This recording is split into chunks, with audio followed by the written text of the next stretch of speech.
श्री गर्भ गीता महाभारत युद्ध के समय कुरुक्षेत्र के मैदान में खड़े होकर अर्जुन भगवान श्री कृष्ण से जीवन और मृत्यु के रहस्य को समझने का प्रयास कर रहे हैं। अर्जुन श्री कृष्ण से कहते हैं, हे माधव, आप कहते हैं कि आत्मा अजर अमर है और बार बार जन्म लेती है, परंतु हर जन्म के साथ आत्मा को गर्भ का कष्ट क्यों सहना पड़ता है?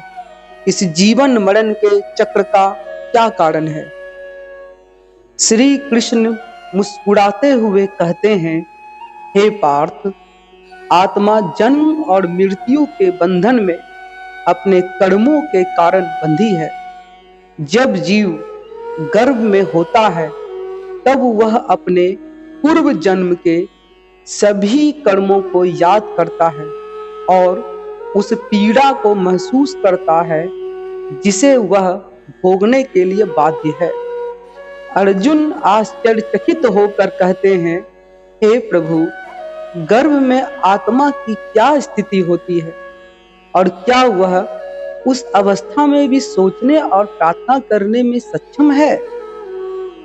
श्री कृष्ण धैर्य पूर्वक अर्जुन को समझाते हुए कहते हैं, हाँ अर्जुन, गर्भस्थ आत्मा अंधकार और असहनीय पीड़ा में होती है। वह अपने कर्मों के फलस्वरूप उस अवस्था को भोगती है। गर्भ के तिमिर में जीव अपने कर्मों के परिणाम स्वरूप एक कष्टदायक स्थिति का सामना करता है और वह भगवान से प्रार्थना करता है।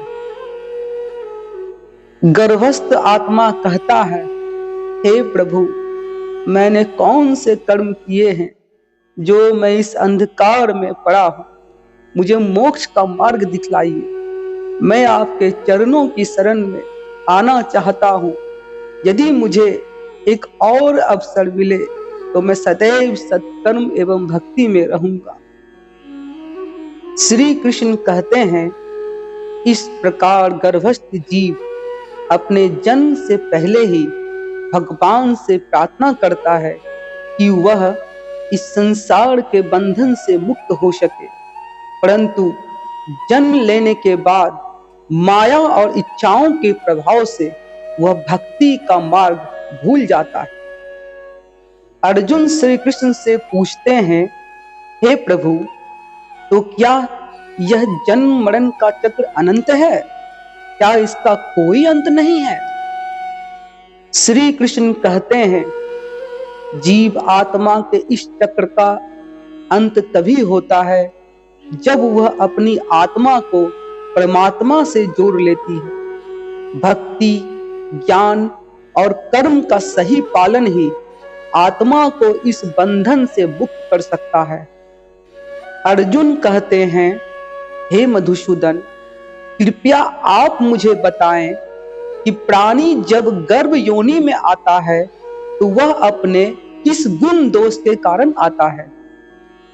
श्री भगवान कहते हैं, हे धनुर्धारी, जन्म मृत्यु का बंधन तो उन प्राणियों की नियति है जो संसार में क्रियान्वित रहते हैं। जो प्राणी संसार में नष्ट होने वाले पदार्थों से प्रेम करते हैं वे संसार की नश्वर वस्तुओं की इच्छा रखते हैं। मनुष्य संसार की धन पाने की तो कामना करता है, परंतु भगवान की भक्ति से विमुख रहता है। इसलिए वह बार बार अनेक योनियों में पैदा होकर जीवन मरण और गर्भ के दुख भोगता है।